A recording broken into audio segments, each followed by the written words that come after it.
আসসালামু আলাইকুম প্রিয় দর্শক, সবাই কেমন আছেন? চলে আসলাম এই মুহূর্তের আজকের সবচেয়ে গুরুত্বপূর্ণ আবহাওয়ার খবর নিয়ে। আজ ৯ ডিসেম্বর ২০২৪ রোজ সোমবার। বঙ্গোপসাগরের বুকে তৈরি হয়েছে নতুন একটি নিম্নচাপ। এই মাসের মধ্যে তৈরি হতে পারে পরপর আরও একটি নিম্নচাপ। তো এই নিম্নচাপের জেরে দেশের বিভিন্ন অঞ্চলে, মূলত ঢাকা বিভাগ থেকে শুরু করে রাজশাহী, রংপুর, ময়মনসিংহ, সিলেট, খুলনা বিভাগের বেশ কিছু জেলার উপরে কিছুটা কুয়াশাশূন্য আবহাওয়া থাকবে এবং ভারী বৃষ্টিরও সতর্কতা রয়েছে। তো কোন কোন অঞ্চলগুলোতে বৃষ্টিপাত থাকতে পারে, এছাড়া বরিশাল থেকে শুরু করে চট্টগ্রাম, এদিকে কুমিল্লা, এই সমস্ত অঞ্চলগুলোর আবহাওয়া পরিস্থিতি কেমন থাকবে।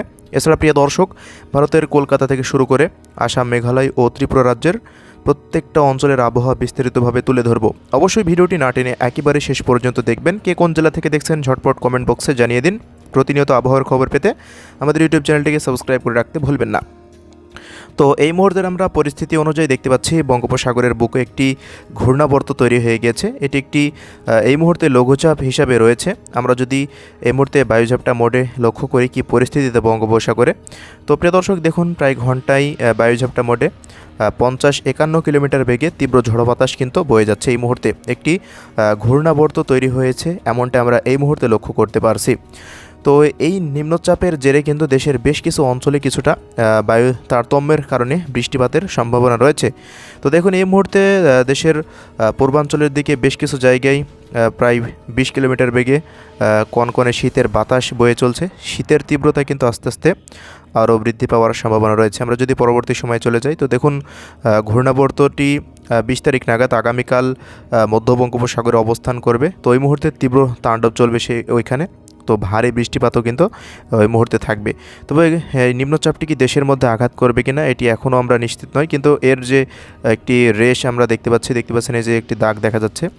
তো এই রেশ ধরেই কিন্তু দেশের উপকূলীয় অঞ্চলগুলোর বেশ কিছু জায়গায় ১১ তারিখ ১২ তারিখে কিছুটা বিক্ষিপ্ত বজ্রসহ বৃষ্টিপাত হওয়ার সম্ভাবনা থাকতে পারে। তো আমরা বৃষ্টিপাতের আপডেটে ফিরে আসি প্রিয় দর্শক। তো দেখুন, এই মুহূর্তের আপডেট অনুযায়ী দেখা যাচ্ছে বঙ্গোপসাগরে একটি ঘূর্ণাবর্ত এবং হালকা মাঝারি বৃষ্টিপাতের আভাস দেখা যাচ্ছে। এছাড়া দেশের মধ্যে আকাশ মেঘলা থেকে মেঘাচ্ছন্ন হয়ে রয়েছে। আমাদের এদিকে যশোর থেকে শুরু করে লোহাগাড়া, নগরপুর, নড়াইল, মাগুরা, এদিকে কোটচাঁদপুর থেকে শুরু করে এদিকে দেখুন পাবনা, এরপর ভাঙ্গুড়া, এদিকে তাড়া, সিংড়া, নন্দীগ্রাম, এরপর আদমদিঘি থেকে শুরু করে এদিকে রংপুর, ময়মনসিংহ বিভাগের প্রত্যেকটা জেলা এবং এদিকে সিলেট, ঢাকা বিভাগের বেশিরভাগ অঞ্চলে, ঢাকা, দোহার, এরপর এদিকে নরসিংদী, দামড়াই, টাঙ্গাইল, বাংশাইল, কাপাসিয়া, কিশোরগঞ্জ, কটিয়াদি, হোমনা, নরসিংদী, ব্রাহ্মণবাড়িয়া, প্রত্যেকটা অঞ্চলে দেখুন আকাশ পুরোটাই মেঘলা থেকে মেঘাচ্ছন্ন হয়ে রয়েছে। সকাল থেকে সূর্যের দেখা মেলেনি। এই সমস্ত অঞ্চলগুলোতে কিন্তু তীব্র শীতের যে তীব্রতা সেটা কিন্তু আরও বৃদ্ধি পেতে পারে আগামী কয়েকদিনে। তো দেখুন, আগামীকালও কিন্তু আবহাওয়া পরিস্থিতি এমনই থাকছে। বৃষ্টিপাতের আভাস কিন্তু উঠে আসবে। এই যে নিম্নচাপ যেটি তৈরি হয়েছে, এটি কিন্তু আস্তে আস্তে যখন উপকূলের দিকে ধেয়ে আসবে, তো এই নিম্নচাপটি কিন্তু তখন এর তীব্র প্রভাব ঘটাবে এবং এর প্রভাবে কিন্তু কিছুটা জায়গায় হালকা মাঝারি বৃষ্টি বা বজ্রসহ বৃষ্টিপাত হওয়ার সম্ভাবনা থাকতে পারে। তো দেখুন, ১২ তারিখের পর একটি অক্ষরেখা দেশের মধ্যে থাকতে পারে, মূলত ভারতের কলকাতা থেকে শুরু করে খড়গপুর, জামশেদপুর, এদিকে বর্ধমান, শান্তিপুর, আরামবাগ, বাঁকুড়া, দুর্গাপুর, এদিকে দেখুন মুর্শিদাবাদ, এরপর পূর্ণিয়া, বাঁকুড়া, বর্ধমান, এদিকে শিলিগুড়ি, দার্জিলিং, আলিপুরদুয়ার, কোচবিহার থেকে শুরু করে আসাম, মেঘালয়, শিলং, এদিকে ত্রিপুরা রাজ্যের অধিকাংশ জেলাতে কিন্তু এই অক্ষরেখার একটা প্রভাব আমরা দেখতে পাচ্ছি। তো এর জেরে কিন্তু বেশ কিছু জায়গায় কিছুটা বিক্ষিপ্ত বৃষ্টিপাত হতে পারে ১২-১৩ তারিখ মানে শুক্রবারের দিকে। এছাড়া ভারতের দিকেই নিম্নচাপের আরও একটি নতুন নিম্নচাপ তৈরি হতে পারে। তো আমরা যদি আরও পরবর্তী সময়ের দিকে এগিয়ে যাই, তো দেখুন আবহাওয়া কিন্তু ১৪ তারিখের পর থেকে কিছুটা পরিষ্কার থাকবে। তবে প্রিয় দর্শক, ১৫ তারিখের পর থেকে বঙ্গোপসাগরের বুকে আরও একটি নতুন নিম্নচাপ তৈরি হতে পারে। তো দেখুন, একটি ঘূর্ণাবর্ত কিন্তু তৈরি হওয়ার মতো সম্ভাবনা তৈরি হয়ে যাচ্ছে ১৬ তারিখে। এই যে এল লেখা দেখছেন, এখানে কিন্তু একটু লঘুচাপ তৈরি হয়ে যাবে ১৬ তারিখে। আমরা বায়ুঝাপটা মোডে চলে যাচ্ছি, দেখিয়ে দিচ্ছি আপনাদের। তো বলে নিই, বঙ্গোপসাগরে কিন্তু পরপর ২টি নিম্নচাপ তৈরি হতে চলেছে এই মাসে।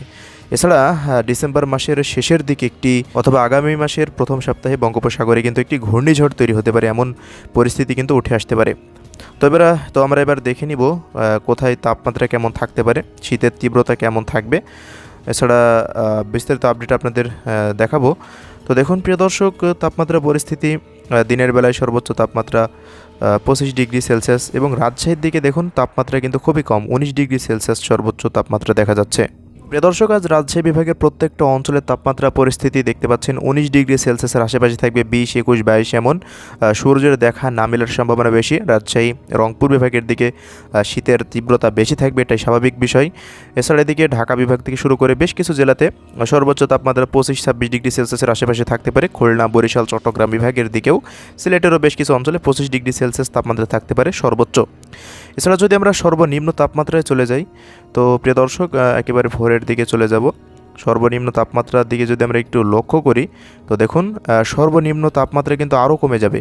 রংপুর বিভাগের দিকে তাপমাত্রা প্রায় 13 ডিগ্রি সেলসিয়াসের নিচে নেমে যেতে পারে। রংপুর বিভাগের প্রত্যেকটা অঞ্চলে, রাজশাহী, এদিকে ময়মনসিংহ, সিলেট বিভাগের অধিকাংশ জেলাতে তাপমাত্রা পরিস্থিতি একেবারেই কমে যাওয়ার সম্ভাবনা। ঢাকা বিভাগ থেকে শুরু করে এদিকে খুলনা, বরিশাল ও চট্টগ্রাম বিভাগের দেখুন তাপমাত্রা সর্বনিম্ন 18 থেকে 17 ডিগ্রি সেলসিয়াসের আশেপাশে থাকতে পারে, তবে আরও কমতে পারে সকালের পর।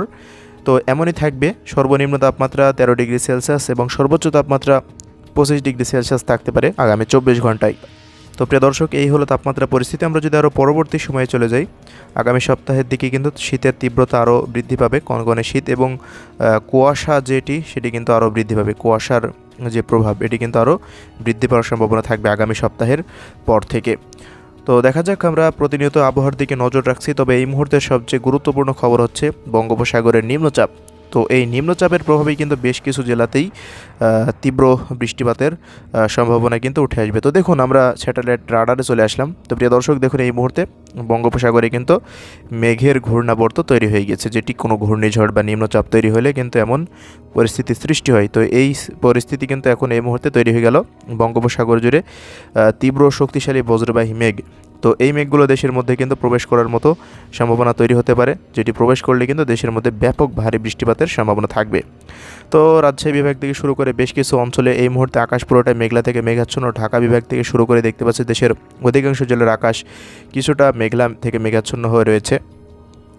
তো বেলা গড়ানোর পর কিছুটা মেঘের আনাগোনা কমে যেতে পারে, তবে আগামীকাল থেকে শীতের মাত্রা বৃদ্ধি পাবে, আমরা এমনটাই পূর্বাভাস পাচ্ছি। এদিকে কলকাতা থেকে শুরু করে অধিকাংশ জেলায়, কলকাতার প্রত্যেকটা অঞ্চলেই দেখুন আকাশ পুরোটাই মেঘলা থেকে মেঘাচ্ছন্ন হয়ে রয়েছে। বৃষ্টিপাতের তেমন কোনো সম্ভাবনা না থাকলেও পরবর্তী 24 ঘন্টার মধ্যে শীতের মাত্রা কিন্তু বৃদ্ধি পাবে। এছাড়া বাংলাদেশের উত্তরবঙ্গের দিকে শীতের মাত্রাটা সবচেয়ে বেশি বৃদ্ধি পাওয়ার সম্ভাবনা রয়েছে। এই হলো পরিস্থিতি। তো আমরা দেখি বৃষ্টিপাত আসে কিনা পরবর্তী সময়। যদি বৃষ্টিপাতের কোনো আপডেট যদি আমরা লেটেস্ট পেয়ে যাই, তো আপনাদের অবশ্যই জানিয়ে দেব। তো এই হলো প্রিয় দর্শক আজকের ভিডিও। কে কোন জেলা থেকে দেখছিলেন কমেন্ট বক্সে জানিয়ে দিন। প্রতিনিয়ত আবহাওয়ার খবর পেতে আমাদের ইউটিউব চ্যানেলটিকে সাবস্ক্রাইব করে রাখতে ভুলবেন না। সবাই ভালো থাকবেন। আল্লাহ হাফেজ।